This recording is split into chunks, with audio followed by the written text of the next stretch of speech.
Miles Hasselquist. How you doing, buddy? Says, I'm doing great. I'm doing absolutely fantastic. We got to go do some wheeling today. Yeah, we've it's been a good week. It's been a long week, but Long week, but very good. yeah. Productive. Yeah.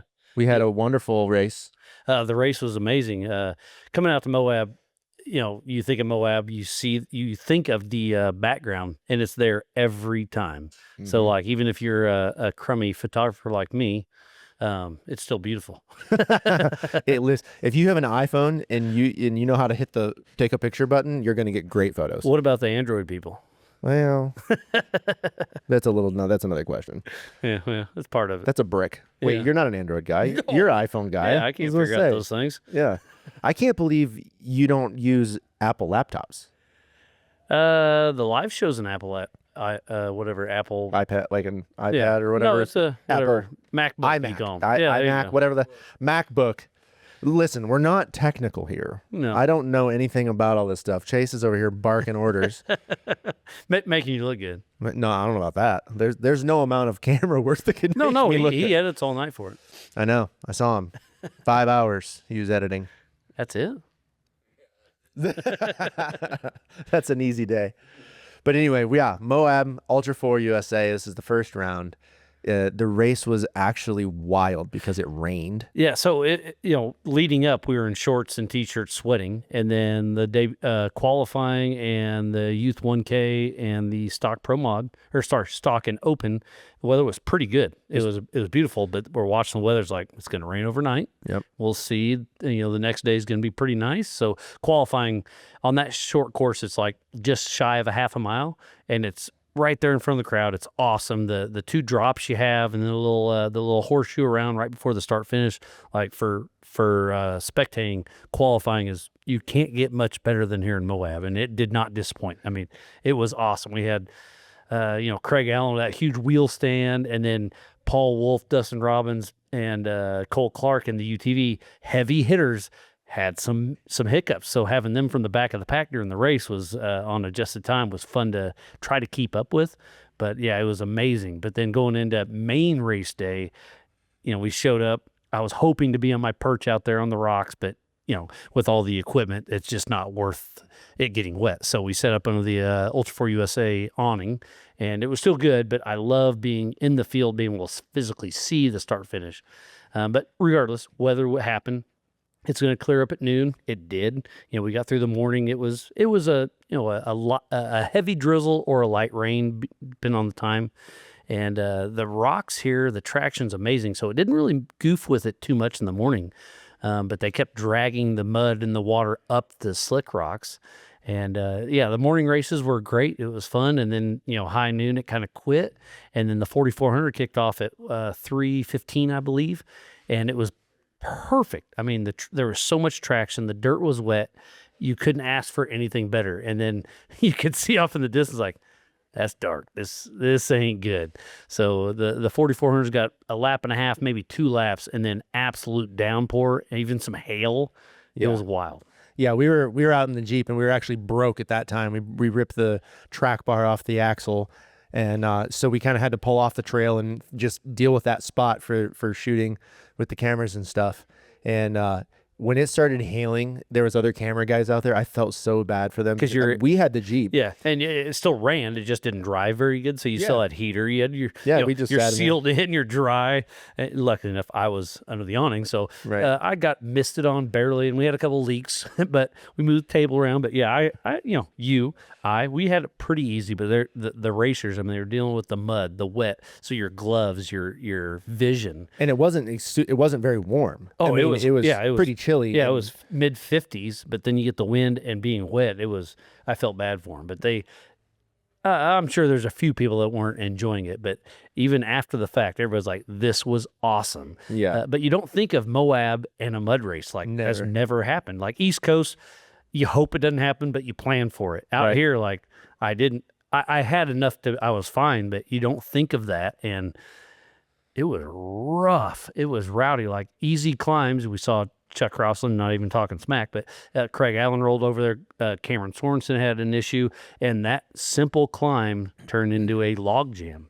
Yeah, there was a couple cars backed up there. Yeah, it was wild. Lauren Healy in the 4600 class, had issues there, and Holly Fowler's Ruby. There were so many simple obstacles, but you get them wet, and it's a completely different thing. Like winching in the Moab track, no, there's traction for days until it downpours, Right. and then the winching was actually a thing. It was insane. All right, everybody. I want to give a quick shout out to CT Raceworks. CT Raceworks makes the baddest parts in the industry, including the parts that Kyle Chaney uses to win the 2025 King of the Hammers 4400 race.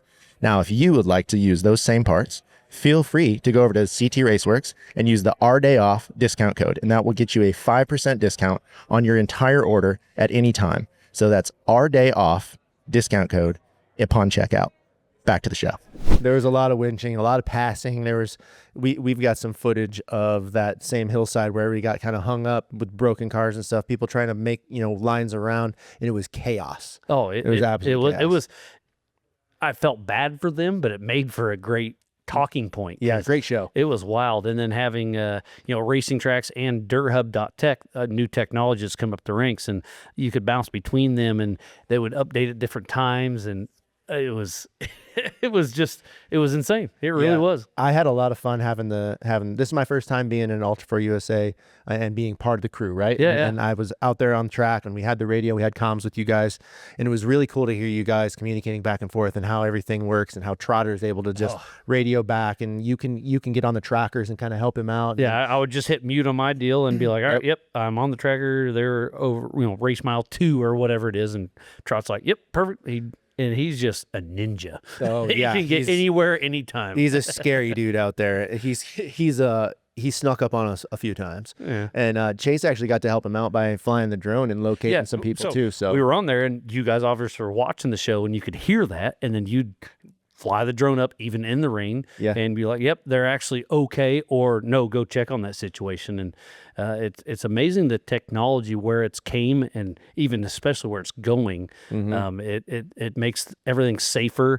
Obviously, it makes everybody compliant on the course, right? And that you can try to cheat, but it's very tough anymore, which makes everything honest, so everybody knows that. So I don't think that's much of an issue as it used to be, because back in the day before trackers, you really could cut a corner here and there, and live shows made a difference on that. Tracking's made a difference on that. And now you've got a bunch of eyes in the sky too. You got all them drone guys. I mean, how many drones were flying around out there? There was like 4 where we were at. Yeah, I'm going to say like 6 or 7. There you go. Like this? Yeah, 6, 7. It was an absolutely crazy day. It was rain, then sun, then hail, and more rain, and then sun again, and then sun again. And I have a shot of it was Tad Dowker. Yeah, Tad Dowker coming up the hill, and I was coming up right into his window, and he's just smile, grinning. He's giving me the rock on as he's coming up the rock ledge. I thought that was pretty cool. Yeah, he had issues early, had an oil line or something pop off, but luckily enough, he was close to the pits, got it fixed. So, but he was down on time. But regardless, he's still out there. Went out there and have a blast. And speaking about Tad, he's building that new IFS car that's in-house built, and Tad's worked his way up and was leading King of the Hammers for half the race this year, and obviously had issues, but to see him work his way up, there's so many amazing drivers here at Ultra4, and I obviously I'm biased, but it's some of my favorite racing, because obviously I love going to Cran and watch the Pro 4s. They're amazing. Down in Baja, the unlimited trucks, they do their thing, but an Ultra4 car can do a little bit of everything, and they do it pretty well. Yeah, there's so many cars out there now that can win, and the technology that they're putting in these cars to help them is even crazier. Like some of the newer Broncos and stuff are just absolute work. Are you talking about stock class or 4400? I mean, either one, honestly. I know the stock class is pretty interesting too. We were talking with we talked with Vaughn about it a little bit, and he always says that they're stock, and I'm like, yeah, I don't know about they're stock-ish, dude. I mean, they've got obviously they've got portals and all this stuff, but the drivetrain is stock. Surely, obviously, except for portals.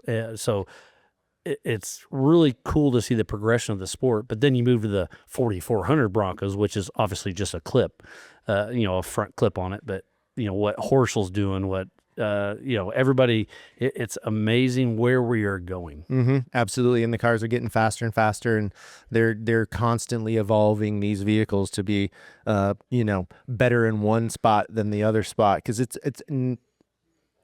historically, IFS cars have been better on the West Coast, right? Oh, for sure. I mean, that's kind of the historic thing. Because it's a quicker pace, for sure. And then on the East Coast, the Miller cars, they dominate. But last year at Roush, we had 4 or 5 of the Miller cars, and issues happen. And AK Watley, you'd call it a West Coast car, a Triton Engineering IFS, he won that race, right. Just because of bad luck from others. But not taking anything away from AK, but for sure, like you're saying, east to west, there are differences. But I heard a lot of people say, I came to the West Coast for an East Coast mud race. Yeah, okay, it was legit. And Paul Wolf came out swinging. Yeah, he had a really great weekend. He's amazing. He's the cream of the crop in Ultra4 right now. Yeah. And it goes back to, he puts the time in. He races usually 3 races every event, with 2 side-by-side classes and the 4400, and to see where he came from and where he's going, it's very impressive. And I'm going to back up a little bit. I had a thought earlier of the 4400 cars. Lauren Healy took his 4400 car down to Baja 1000, I think it was last year, and was, I think, 4th, let's call it top 5, against unlimited trucks, the all-wheel drive Masons, everybody else. And you used to take a rock crawler, try to go fast, and now you're taking a unlimited 4400 car, and they can crawl. They can do 135 through the desert. It's insane. Yeah, it's the Swiss Army knife of off-road? The Swiss Army knife of off-road. Yeah, like I said, they can do the dust, the desert, the whoops, the mud, the trees, the mountains. Yeah. You take a Pro 4, short course. Take an unlimited TT, desert. Right. The 4400s are just, we go everywhere.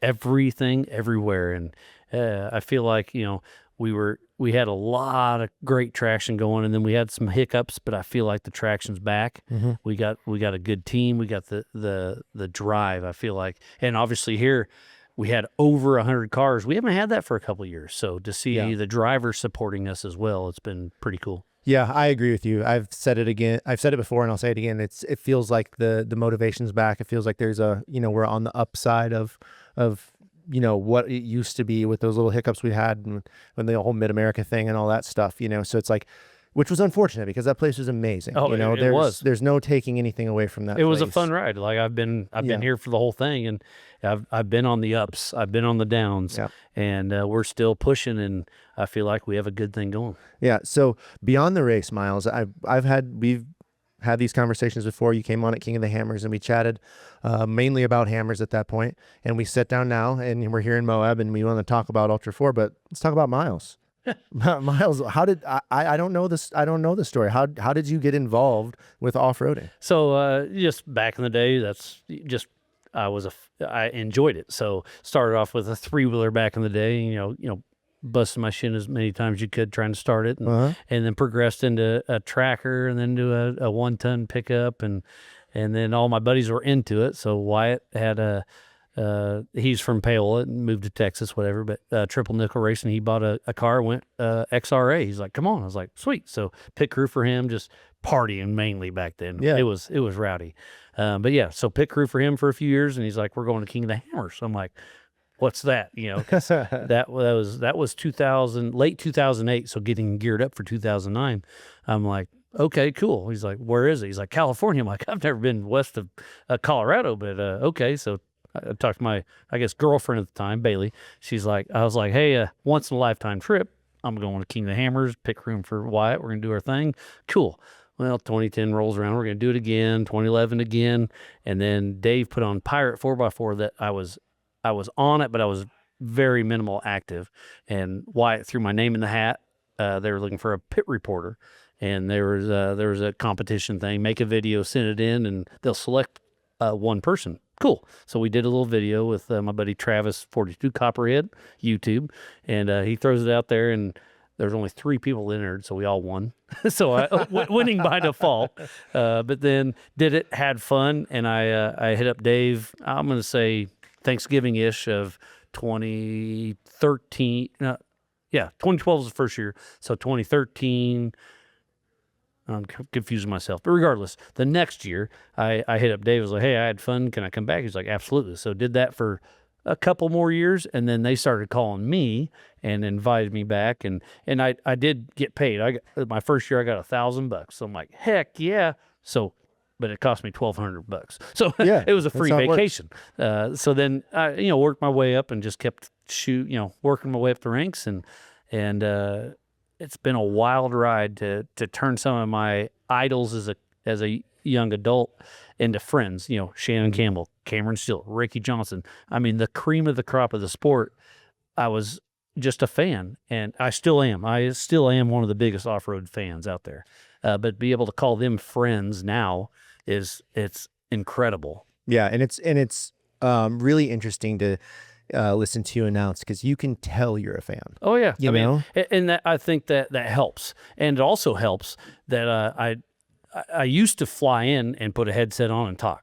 Back in 2017, I went, not full time. I was still had a real job back then, but I went to every race in 2017, 18, 19. Dave took off the year of live show, and then 2020, and then COVID hit. Everything, whatever.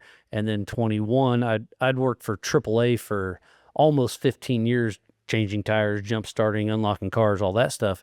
And AAA shut down our division. So I was, I had a 6-month heads up and whatever. So that was a bummer, but I called Dave. I said, hey, I'm looking for a job. Aren't any of our sponsors? I thought I was going to be like a sales rep or something. Sure. And he's like, just come work for me. I was like, well, let me think on it. I told him no at first, but then trying to be the new guy at wherever.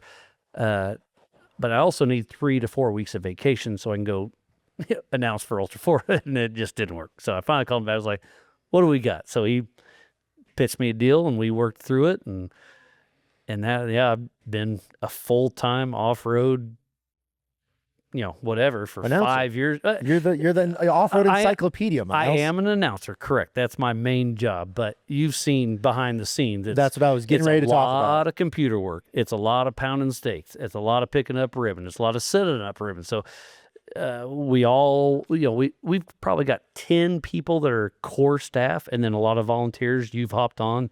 The volunteers are a huge help. We couldn't do without them, but we all wear all the hats. I mean, there's a couple things I don't do. I don't do merch. I don't make the decisions, but you ask me to do anything, I'm there to do it until the live show's on. Then I'm sitting in a chair talking like this. Right. Well, and that's kind of the same case with me. And I have a really tough time sitting back and watching. That's probably where I got myself into this, because we're the same guys. When you see something that needs addressed, you just do it without thinking. Exactly. And that's why we're all here, because we're doers. Yeah, doers, and we want to see the sport progress, and we want to see Ultra4 USA progress, and we want to see the driver counts get higher. And the only way to do that is have a great core team, like you said, and everybody working together. And I think you've got a really awesome team so far. It's and it goes back to, it still is fun. Now, there is some very stressful times. There is some what is going on for sure. I'm not trying to hide that, but for the most part, we got a good thing going. We got the right people in the right spots. We got the right people racing. We got the right marketing partners.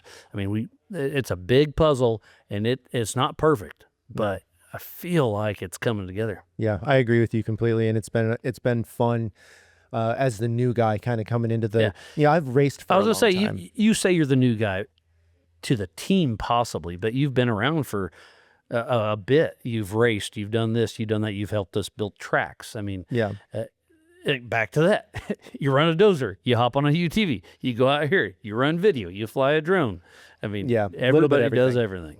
Yeah, a little bit of everything, and it's really fun to see how everybody works together. And then after hours, we're all here, and this place is super cool where we're at right now. I know you guys can't really see it, but it's a full-on compound. It's a 100 by 100 shop, but it's got living quarters in it, and the living room is. We were talking about, if we had it, there'd be a 2-post lift right in the middle of the living room, but it's got I don't know. It's a really cool parking place. lot, so we can park our ops trailer, our mega merch, all of our trailers. Yeah, we brought all of our Jeeps out here to all go trail wheeling, and we had a great day wheeling too. Yeah. We finally got to all kind of go out together. I missed out the other day because this is my deal. You know, I this is why I come here to do the podcast, to help to have, you know, some extra media to put out. For sure. And Which so helps. it's like, Speaking about media, I mean, without the media, who knows what we're doing? So very good point. Very good point. And like this is my part, right? So, and it's a weird dynamic that I have to juggle. So during race day, I want to obviously be at the track. I want to help any way I can, you know, get the cameras out, do whatever I've got to do, help set up, help tear down. If y'all need it, I mean, you were whatever, tearing whatever down it takes. the awning, and it was getting ready to get windy. So it was perfect timing. You know, we had to get that done. You know, so I want everything to go smooth. I want everything to happen right, and then I have to juggle my time, because this is where I really want to hit it hard and get podcasts in. Yeah, I mean, this is your thing, like you said. And like my thing is when it's race time, I'm an announcer. You're locked I do the live show. I'm locked in. But outside of that, juggling 10 different things and making it work. But back to wheeling, yeah, you missed out last night. It was it was probably 5 o'clock. We were going up to Moab Rim. You missed it. I called you out, but you played the right card. But we did that last night. Had a blast. The weather was not ideal, so we made it all the way up there, and it was sprinkling barely. The wind was up, but we saw the sights. It was awesome. This morning had to do some TLC up at the park and get that going. Went to the vendor show, bumped into you. Vendor show, I've never been there. Like, it was usually cool. when the vendor shows at KOH or here or anywhere, that's my go time, so I don't get to see it. Well, today we're already done, kind of. So went there, saw that, met a bunch of buddies, and then it was just after lunch. We're like, let's go. So we got to go. What was that? Steel bender. Yep. And it was, you got the cheater sticky tires because we have very similar rigs. Yeah. But you have cheater tires. Oh, come on, man. But man, how much fun was it? I absolutely love it. Last year I came out here and drove my Jeep, 14 plus hours, and wheeled it, had steering issues, had all sorts of stuff. So this year I towed it out and it's in better shape. I could have drove it home better than I did last year. Yeah, that's how it works, though. That's how it works. Me and my friends, we have a running joke: is if you trailer your rig, you'll go smooth. You'll have no problems, and you'll be able to load it right back on the trailer and drive home. If you drive it, you'll break everything. Oh yeah, and then so it worked. Yeah, we had fun. And today it was not warm, but it was just perfect. Yeah, the sun was bright, shining. It was between a hoodie, snow. It was so good. Between a hoodie and a t-shirt, you kept windows up, windows down, because we got heat and AC. That's right. We're smart. That's good. He's running around with no top. Oh yeah, on his Jeep. Well, that's true. But true. Yeah, like you said, the snow when it hailed and rained during the 4400 race, it snowed on the mountain peaks. So I didn't notice it until we're tearing down.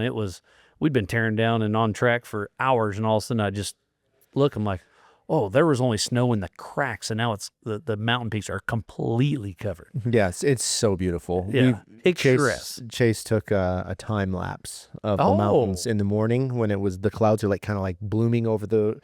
I thought you said he didn't do anything. It's pretty cool. He doesn't do anything, but he did do that today, and he got to drive my Jeep today. Yeah, he got to do. Is that when it got stuck? No, he did good, but we did go really slow. I was giving him some shit for that. We were trying to catch up with you guys when we were flying, and I was like, "You drive," and I'm looking at him like, "Can you go faster?" I definitely had the least capable vehicle today, and I only got hung up a couple times. Made it, but you did great. I did very, very okay. Very okay. Yeah, but also it's.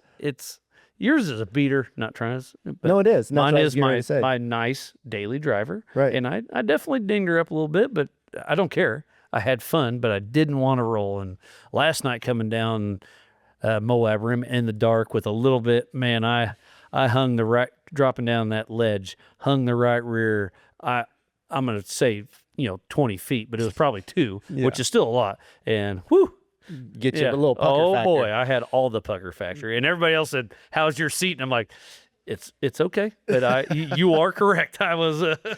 Yeah, I think the only upside I have, your Jeep versus my Jeep is I definitely don't care about any sort of damage. It doesn't matter. And cheater tires. And I am running 37-inch side by side stickies on my JK. overly impressed because you weigh twice as much as a side-by-side, and they're still, I mean, they're Maxxis Trepidors, right? They're the Maxxis Rockzillas. Or Rockzillas. But they look just like the Trep. yeah. Yes, I get them confused too. How's it hold up? They do. So off-road, they're great. They're over-aired. They're only rated for 18 PSI, and I think I have like 28 in them, and they're still sagging. So the sidewalls are super thin.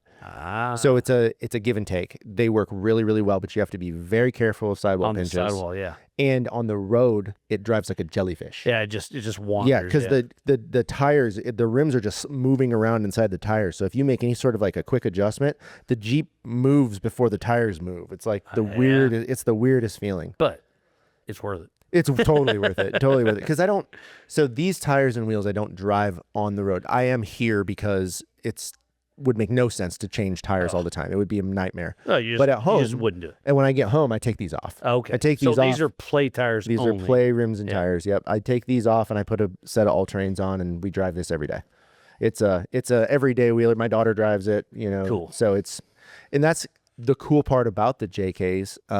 And any Jeep really is they're so versatile. Oh, so I've had side-by-sides, and I sold mine to, well, it funded the Hemi swap. Right. And I definitely miss it, but I don't miss it that much because I can roll my windows up if it's raining. Yep. I mean, I got heat, I got AC, and I can go up one trail. Oh, we're on the highway. Drive back. Side-by-side, you have to plan it out, logistically, and you have to have a trailer here, a trailer there, and side-by-sides move so much faster, cover a lot more ground, but I'm just there to cruise. I don't care. Right. And today, cruising, like we definitely did some gnarly wheeling, but the creek crossings and the little, like, that's my jam. Beautiful. I love it. Yeah. And I love getting down in those valleys, down deep, right? And you got those canyon walls. Hundreds of feet tall. And it's just solid rock. It's the coolest stuff ever. Have you been to Sand Hollow yet? I have not. Okay. Nope, I haven't. I haven't been to Sand Hollow or Rubicon. Those are the two things that I'm still missing.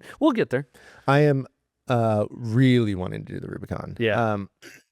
We just spoke with Marvin Stammel. He's he does the 24-hour hell and back. And he had video. that old Commando, maybe? Yep. Yeah. Yep. We saw him on Moab Rim. We passed him, waved, and that thing's super badass. Cool. It's super cool. It's one of the coolest And he rigs. told me today he's actually starting a new build that's going to be 4,400 legal. Yep. Yeah. He's like, I'm leading not arm, trailing arms. I'm not going to come to, or he's not building it to race, but he's building it that it can race. So he'll cherry pick one or two if everything's going his way. But yeah, I talked to him at the vendor show actually, and yeah, great dude. Yeah, he's awesome. We had a great conversation. Where's he from?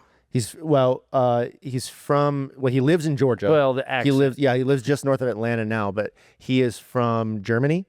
Yeah. Yeah, that was okay. Yeah, the accent's there, and it's pretty thick. He travels abroad to off-road quite often. Really? He was telling us he was just over in Switzerland and did some like backcountry snow wheeling with some people. That's awesome. And some ice drifting. They took the big tires off. They took 40s off of off these. the Commando? Not his. They were using local rigs. Back and forth. Yeah, local rigs to that area.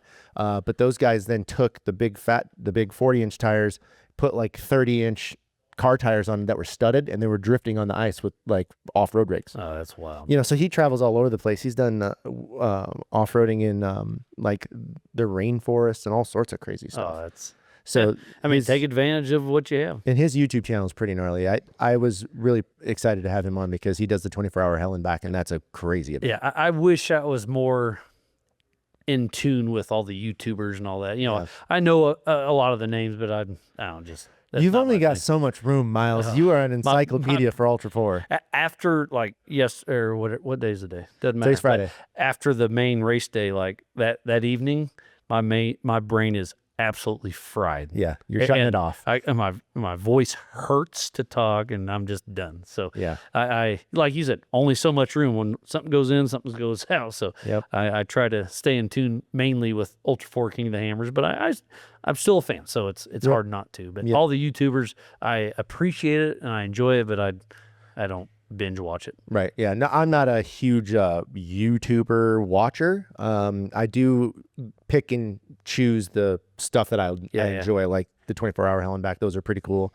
just because I'm an avid off-roader. I love the adventure side. Oh, of it. yeah. Any time where I can go off-roading and I feel like I might not make it back, that's what I want to do.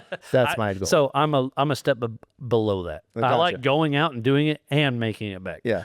Well, we So almost, today when you went down that gnarly where Gibby went down the super big drop, you took the, I'm not going to call it easier line, but the other line. We'll call it and the then went JK down, line. and then you came back up, and Scott's like, he didn't go down there and back up. I was like, I physically watched him. Yes, he did. Which line? He couldn't Yeah. believe your JK did, but it did. And I I was so glad we turned around there because I had the line picked very similar to yours, but I did not want to do it. I didn't want to. So when we turned around, I was like, sweet. Yeah. I knew going down that we were going to turn around because Scott's wife was like, this is just a little hard section that we could keep going and finish the trail, but we're going to turn around and come back up It'd it be and go quicker. out. It'd be Yeah. faster to go out. So I knew we were going to turn around, but I had to go down it. I chose to go down the other side, and I told Chase this, we would have lost the back window. Because the spare tire has a bracket that sticks up behind it, and we're already like 2 or 3 times this week we have pushed that bracket into the back window. He watched it flex the back window. Ooh. So I knew for a fact if I dropped that big drop, which I would have done it, it's long enough. Well, Jeremy did it in a JK on 40s built blah blah, but he had no spare, and he told Gibby, he's like, I'm gonna tinker rear bumper. He's like, meh, and absolutely. Bang. So if there's a spare that hangs out another foot. Yeah, it would have broken the back window. Yeah. And I tell everybody, I have no problem with body damage. I don't mind. I really don't want to break a window. Oh yeah. And it's not even that I'm not worried about like replacing it. It's just a bummer, you know. Oh, And yeah. you got glass all over the Oh, yeah. ground, and it's inside the Jeep. Oh, and- it's a pain. And then it's you'll find glass forever. you find glass forever, and then it's not weather tight, you know. Oh, So yeah. it's just a big pain in the butt. So I was trying my hardest to keep the windows in it, and we And did you really did good. it. Yeah. Yeah, and we did some hard wheeling. We went and did cliffhanger. You done cliffhanger, Oh, is that when I was working? dude? No, you weren't working. Yeah, it was. Oh yeah, you were working. we went out with Chad Hunt and Oh, Team sweet. Indiana guys, Yeah, and we they're went and some did of the best. cliffhanger. And let me tell you what, dude, that trail. If you done cliffhanger, No, have not. yeah, recommend it. Yeah. It's crazy. Yeah. Well, It's- I'm going home tomorrow. The view. Well, so are we. But the I'm view is loaded wild. ready. You're not. Well, we got some stuff to pack up. We'll get it handled. But I don't want to keep you, Miles. I No, just all wanted to good. have you on and do a little recap of the week. So let's go back to, because originally this was for the Ultra4 race. So we started out, obviously pre-running was amazing. Everybody had fun. They loved it. And then we went into qualifying, and qualifying is so much fun to watch because, I can't remember what.